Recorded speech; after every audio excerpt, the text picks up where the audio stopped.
उत्तर प्रदेश के प्रयागराज में जहरीली शराब पीने से 6 लोगों की मौत हुई और 5 लोगों को गंभीर हालत में अस्पताल में भर्ती कराया गया।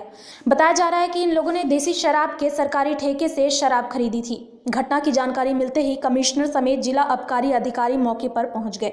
अफसरों ने मरीजों को फौरन अस्पताल पहुंचाने की घोषणा की। वहीं छापेमारी कर एक सेल्समैन को रात में पकड़ लिया गया। मेरठ के चौधरी चरण सिंह कैंपस और एफिलिएटेड कॉलेजेस में ग्रेजुएशन के फर्स्ट ईयर में खाली सीटों पर प्रवेश के लिए ऑफर लेटर जमा होने शुरू हो गए हैं। कॉलेज में 23 नवंबर तक ऑफर लेटर जमा किए जाएंगे।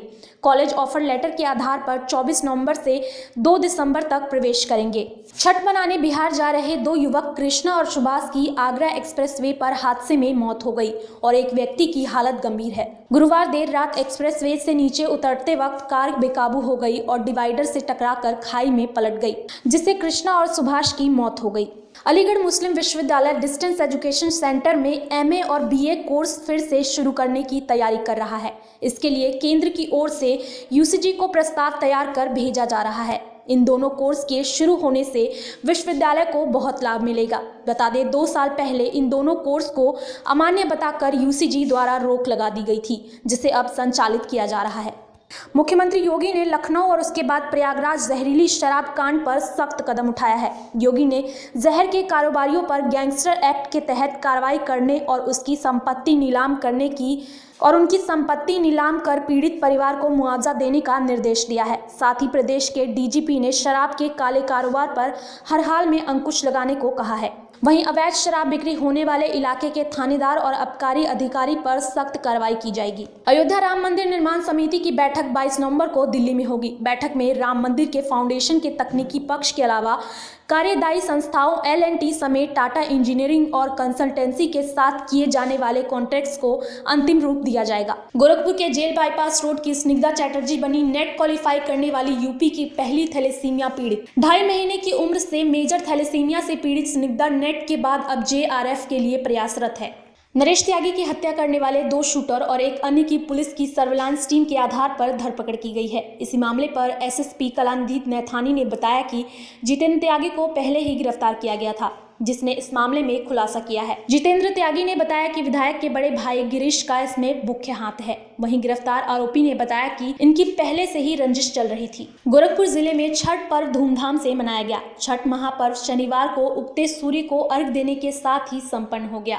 छठ पूजा के दूसरे दिन उगते सूरज को अर्घ देने के लिए घाटों पर श्रद्धालुओं की भारी भीड़ उमड़ी। शासन की तैयारी थाना अध्यक्ष चौरी चौरा प्रमोद त्रिपाठी के नेतृत्व में ड्रोन कैमरे से नजर रखी गई, परंतु उमड़े जन सैलाब के आगे सभी नाकाम रहे। उत्तर प्रदेश के बांदा जिले में एक ही परिवार के 3 लोगों को लाठी, डंडों और धारदार हथियार से हमला कर मौत के घाट उतार दिया गया।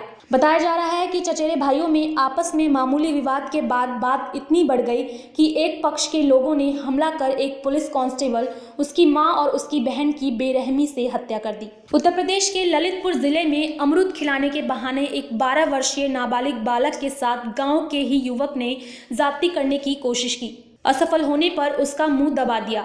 जब बालक को होश आया तो वह गंभीर हालत में घर पहुंचा, जिसके बाद बालक को उपचार के लिए जिला अस्पताल में भर्ती कराया गया। पुलिस के मुताबिक आरोपी युवक पर मामला दर्ज कर उसे गिरफ्तार कर लिया गया है।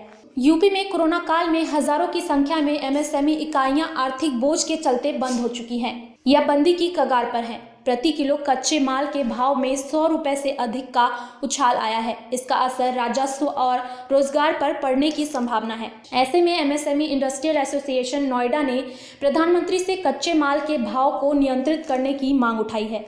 यूपी के आगरा में एक घर में शुक्रवार दोपहर एक 38 वर्षीय डेंटिस्ट की हत्या कर दी गई। हत्यारे ने सेटअप बॉक्स को रिचार्ज करने के बहाने घर में प्रवेश किया। पुलिस ने सीसीटीवी फुटेज से आरोपी की पहचान की, जिसका नाम शुभम पाठक बताया जा रहा है और उसे आज सुबह गिरफ्तार किया गया।